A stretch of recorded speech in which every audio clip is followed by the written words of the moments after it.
మమ్మల్ని ఆశీర్వదించి 11 మాసాల క్రితం ప్రజాప్రభుత్వాన్ని ఏర్పాటు చేయడానికి మీరు సహకారం అందించిన మీకు ఎల్లప్పుడూ రుణపడి ఉండడమే కాదు, చెప్పిన 6 గ్యారంటీలే కాదు, చెప్పని కార్యక్రమాలు చేయాలనే పట్టుదలతో పనిచేస్తున్నాం.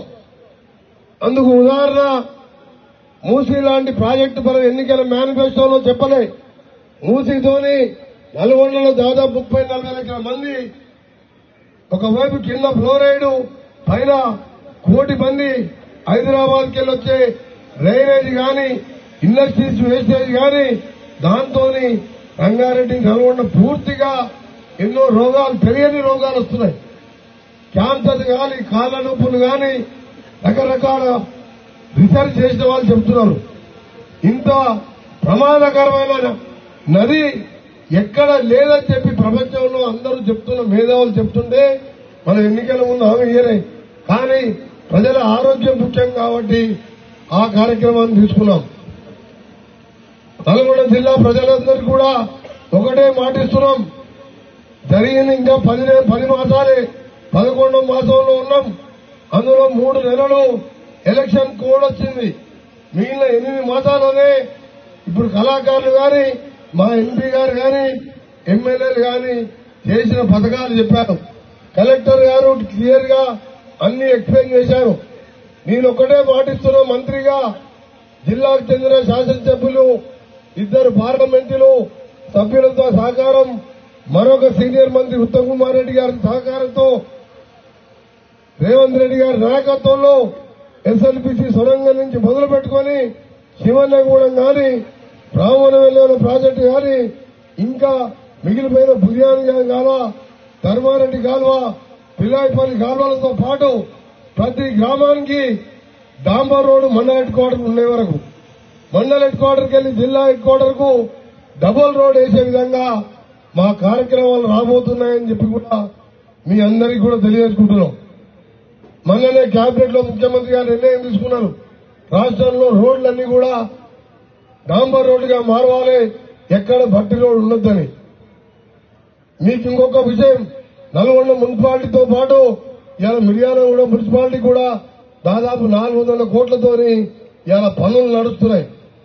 నేను ఒక మాట ఇస్తున్నా మీకు, నల్గొండ మున్సిపాలిటీతో పాటు నల్గొండ జిల్లాలోని మున్సిపాలిటీలకు వచ్చే ఎండాకాలం నాటికి రోజు తప్పించి రోజు ఇచ్చే మంచినీళ్ల కార్యక్రమాన్ని ప్రతిరోజు కూడా మీకు కృష్ణా నీళ్లు ఇస్తామని మీ అందరికీ కూడా సభాముఖంగా మాటిస్తున్నాం. ఎందుకంటే దాదాపు నల్గొండలోనే 600 నుంచి 700 కోట్ల వర్క్స్ నడుస్తున్నాయి.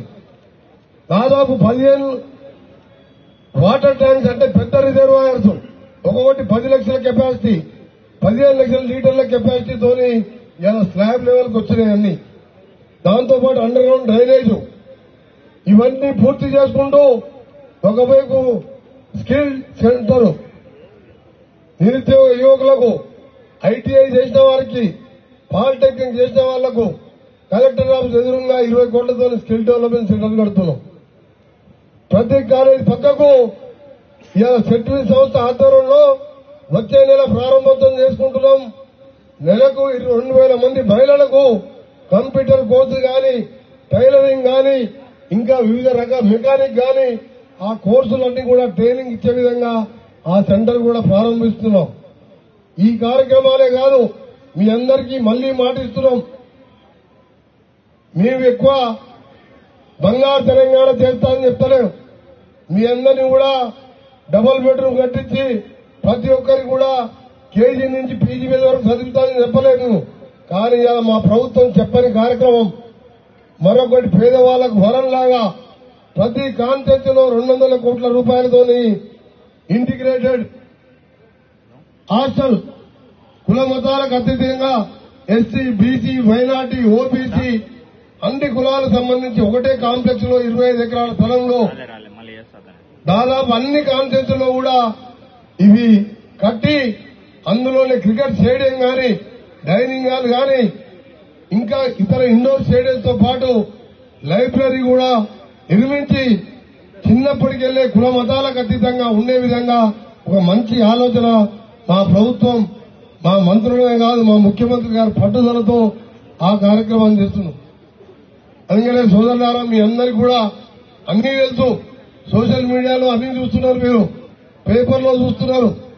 10 నెలల్లోనే ఇవాళ మీరు 1000 రూపాయలు కరెంటు బిల్లు కట్టే నేను ఆ స్కీమ్ లాంచ్ చేసినప్పుడు ఓల్డ్ సిటీకి పోతే ప్రతి ఇంటికి వచ్చి బిల్లు చూపిస్తుంది. నాకు జీరో బిల్లు వచ్చింది సార్, నెలకు 1000 రూపాయలు బిల్లు కట్టాలంటే నేను ఇంట్లో ఫ్యాన్ కూడా వేసుకోకపోతుంటే అని చెప్పి అలాంటి పథకాలు తీసుకొచ్చిన వాళ్ళం. ఇంకా 4 ఏళ్లలో చెప్పని కార్యక్రమాలు అప్పుడు మీరే చూస్తారు. నిజంగా మంచి పాలన ఎన్నుకున్నామని చెప్పి ఇందిరమ్మ పాలన వచ్చిందని సోనియా గాంధీ తెలంగాణ ఏ ఉద్దేశంతో ఇచ్చిందో ఆ ఉద్దేశాన్ని నెరవేరుస్తామని మీ అందరూ కూడా మాటిస్తున్నాం. ఆ రోజు ఇదే శ్రీకాంతాచారి మన నల్లగొండ జిల్లా ముద్దుబిడ్డ ఎల్బీ నగర్ చౌరస్తాలో కాల్చుకొని మంటలలో అమ్మాయిలే జై తెలంగాణ అనుకుంటూ హాస్పిటల్లో మరణిస్తే నేను పోయి దగ్గరుండి చూసి మంత్రి పదవి రాజీనామా చేస్తే వీరేజన్ లాంటి ఎంతో మంది ఉద్యమకారులు గాని పార్లమెంట్ సభ్యులు గాని అందరం కొట్లాడితే తెలంగాణ వచ్చింది. సోనియా గాంధీ గారు ఇంతమంది పిల్లలు చచ్చిపోతున్నావు, నా భర్త చచ్చిపోతే ఇంట్లో ఎంత బాధ ఉందో నాకు అర్థమవుతుంది, నా అత్త నా కళ్ళ ముందే చచ్చిపోయింది, ఆంధ్రప్రదేశ్ లో 25 పార్లమెంట్ మొత్తం పోయినా సరే తెలంగాణ పిల్లలు సావొద్దని తెలంగాణ ఇచ్చింది తప్ప ఎవరో సాగు రోడ్లో తలకాయ పెడితే తెలంగాణ రాలే. ఒక ఆయన అంటాడు పెద్ద మంత్రి, మేము తెలంగాణ కొట్లాడి తేవట్టే ఇలా రేవంత్ రెడ్డి గారు సీఎం అయిందని. మీరు మాట్లాడే ముందు ఒక్కసారి అర్థం చేసుకోవాలి. ఆయన ఉన్నదే 2 పార్లమెంట్ సభ్యులు. సోనియా గాంధీ లేకుండా తెలంగాణ వస్తుండేనా? కేంద్రంలో ఉన్నది యూపీఏ ప్రభుత్వం. సోనియా గాంధీ ఒక మాట చెప్పింది, తెలంగాణ ఖచ్చితంగా ఏర్పాటు చేస్తానని చెప్పిన మాట కట్టుబడి ఇలా ఆంధ్రప్రదేశ్ లో వార్డు మెంబర్ కూడా లేడు. పార్టీ ఇచ్చిన పార్టీగా మా మీద చాలా బాధ్యత ఉంది. 10 సంవత్సరాలు గడిచిపోయినాయి, 7 లక్షల అప్పులు మిగిలినాయి మన దగ్గర తప్ప ఎవరు బాగుపడలే. ఆ 40 కుటుంబాలు బాగుపడ్డాయి. అందుకని మరొకసారి మీ అందరికీ కూడా పేరు పేరున ధన్యవాదాలు తెలియజేసుకుంటూ అధికారులకు కూడా చెప్తున్నాం, కింది స్థాయి నుంచి పై స్థాయి అధికారుల వరకు మీకు పోయిన 5 ఏళ్ళు 1వ తారీఖు ఎప్పుడైనా జీతం వచ్చిందా మీరు ఆలోచించుకోరు. 15వ తారీఖు వస్తుందా 20 వస్తుందా మీరు వాట్సాప్ మెసేజ్ చూసుకునేవారు. 35 ఏళ్ళు సర్వీస్ చేసే వాళ్ళకి పెన్షన్ ఎప్పుడు వస్తుందో తెలియదు. అలాంటిది ఇవాళ 1వ తారీఖు జీతాలు పెన్షన్ ఇస్తున్నాం. 7 లక్షల అప్పుల్లో సరే పైసా దాచిపెట్టుకుంటూ ఇలా ఉచిత కరెంటు, ఉచిత బస్సు ఇవన్నీ చేసుకుంటూ నల్గొండ జిల్లానే 700 కోట్ల ఆర్ఎండ్బి రోడ్లు చేస్తున్నాం. ఇవన్నీ చేసుకుంటూ ముందు మీ అందరూ కూడా ఇందిరమ్మ ఇండ్ల కార్యక్రమాన్ని ఉధృతం చేయబోతున్నాం. ప్రతి పేదవానికి ఇల్లు కట్టించే కార్యక్రమం. ఇకపోతే లాస్ట్ గా ఇక్కడ పైన ఉన్న లతీఫ్ షా గుట్ట మీద పక్కకున్న వీరబ్రహ్మం గారి గుడికు ఘాట్ రోడ్ వేసి వచ్చే సంవత్సరం నాటికి పూర్తి చేసి నల్గొండలో టూరిజంతో పాటు అక్కడ దర్గాని దర్శించుకునే విధంగా ఇక్కడ పెద్దవాళ్ళు ఎక్కాలంటే అక్కడ అందరికి పోవాలని కోరిక. లక్షల మంది వస్తారు కానీ మెట్ల మీద ఎక్కలేకపోతున్నారు. దానికి కూడా 100 కోట్ల రూపాయలు శాంక్షన్ చేయడం జరిగింది. అందుకని ఈరోజు మళ్లీ చెప్తున్నా, ఆఫీసర్లకు చెప్తున్నా, మీరు మీ కష్టంతోని మీరు చేసే పనితోనే ప్రభుత్వానికి పేరు వస్తుంది. మేము చేసే కార్యక్రమాలు ఏదైనా నిర్ణయం తీసుకున్నా మీరు అమలు చేస్తుంది కాబట్టి మీ అందరూ కూడా ప్రభుత్వం ద్వారా ధన్యవాదాలు తెలియజేసుకుంటూ, నిన్న మనం జరిగిన సంఘటన ఏదైనా ఒక సంఘటన జరిగితే సాక్షాత్తు ఒక ఐఏఎస్ ఆఫీసర్ మీద దాడి చేసే పరిస్థితి ఈ రాష్ట్రంలో వచ్చిందంటే అధికారం పోయేసరికి ఏం చేయలేని పరిస్థితులు ఉన్నది. ఐఏఎస్ ఆఫీసర్ అంటే జిల్లా మెజిస్ట్రేట్. అలాంటి మెజిస్ట్రేట్ జిల్లా ఐఏఎస్ ఆఫీసర్ని చంపాలనే ప్రయత్నంతో దాడి చేపించిందంటే నిజంగా బాధ అనిపిస్తుంది ఒక్కోసారి ఈ తెలంగాణ. అందుకనే సోదరులారా మీ అందరికీ మరొకసారి ధన్యవాదాలు తెలియజేసుకుంటూ ఈ కార్యక్రమం ఏర్పాటు చేసిన మా కలెక్టర్ గారికి, వారికి సహకరించిన అధికారులకు, మా మున్సిపల్ చైర్మన్ శ్రీనివాసరెడ్డి గారికి, వైస్ చైర్మన్ రమేష్ గారు, మోహన్ రెడ్డి గారికి, ఇంకా మా టీం అందరికీ కూడా ముఖ్యంగా కలెక్టర్ గారు, నేను ఉదయం నల్గొండకు వచ్చిన మళ్ళా ఆలేరు యాదగిరిగుట్టకు పోయినా మళ్ళా ఈ ప్రోగ్రాం కోసం కలెక్టర్ గారు ఇంత మంచి ప్రోగ్రాం ఏర్పాటు చేసింది కాబట్టి రావడం జరిగింది.